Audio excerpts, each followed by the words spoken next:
Bonjour à tous, bonjour à toutes, j'espère que vous pétez la forme, c'est déjà samedi et demain 21h, le Real Madrid se déplace à Betis, plus précisément au Benito Villamarín pour affronter l'équipe de Pellegrini en ce qui concerne la 24e journée de la Liga.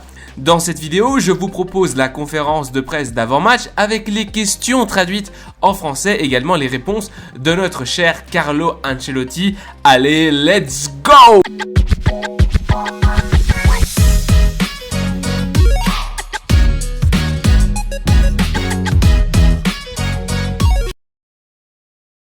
On commence tout de suite avec les questions posées à Carlo Ancelotti.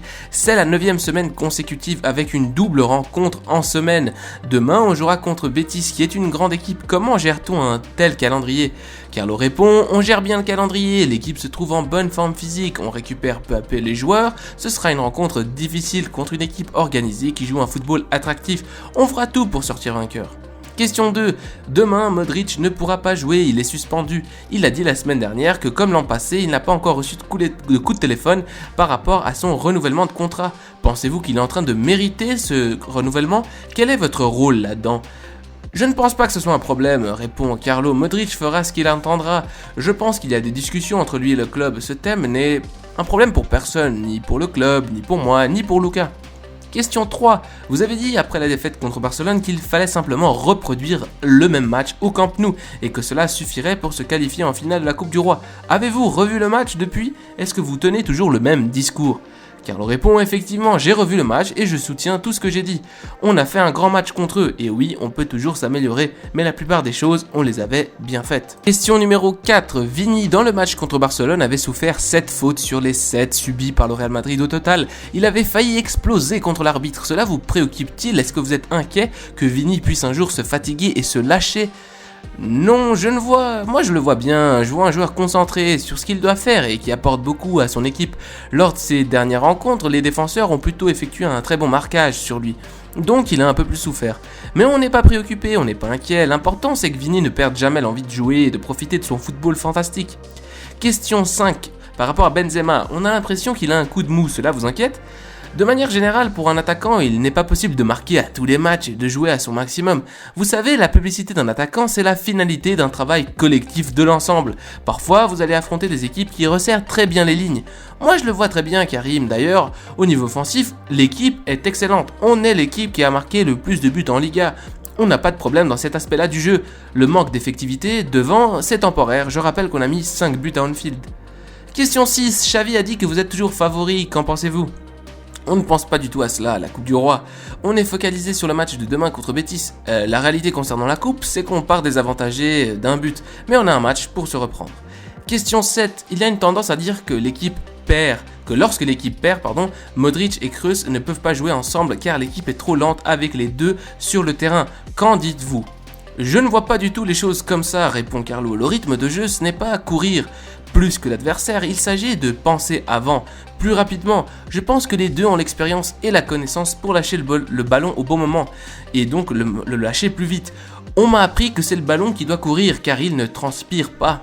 Question numéro 8. J'aimerais vous demander si vous aviez auparavant dans votre carrière travaillé avec des rapports techniques relatifs à l'arbitrage, indiquant par exemple qui serait l'arbitre et ses caractéristiques.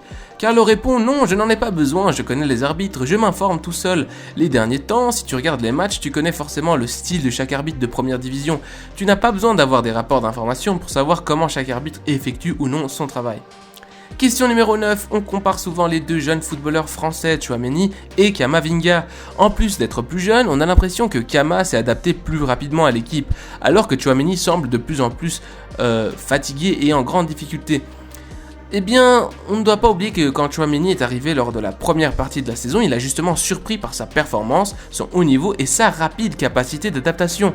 Ensuite, il y a eu le mondial et son niveau a un peu baissé. La vérité, c'est qu'il a fait une extraordinaire Coupe du Monde et qu'il récupère maintenant sa meilleure condition.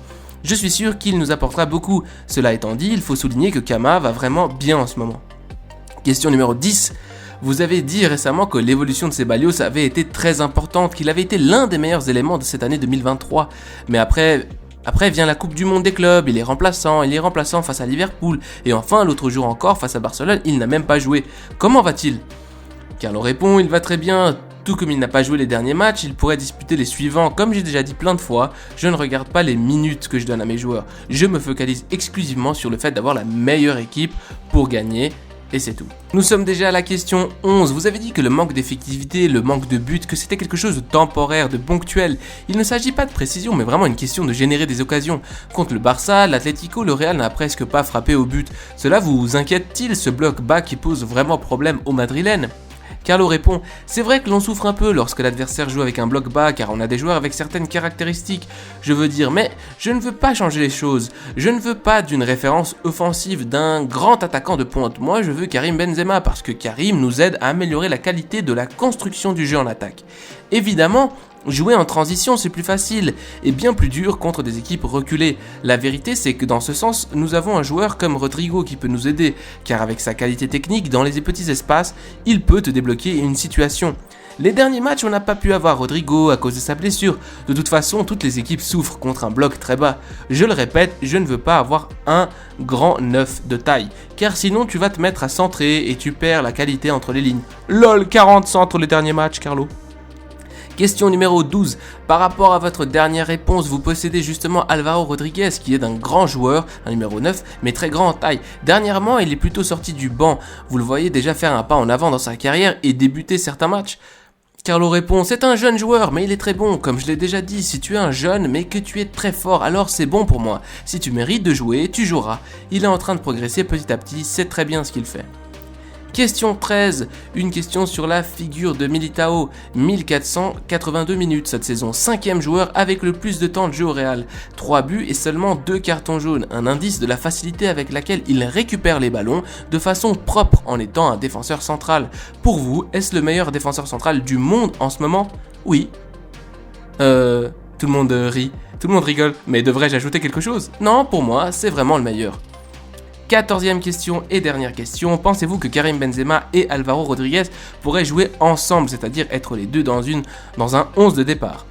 Oui, répond Carlo, je pense qu'on peut ajuster le système tactique et passer sur un 4-4-2.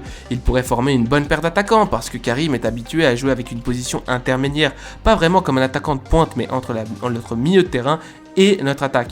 Donc en effet, c'est une possibilité qu'il ne faut pas mettre de côté.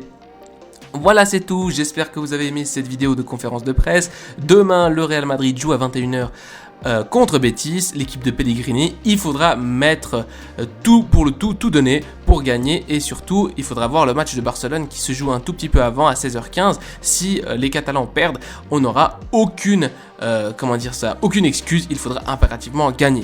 A la Madrid y nada más. Allez, ciao.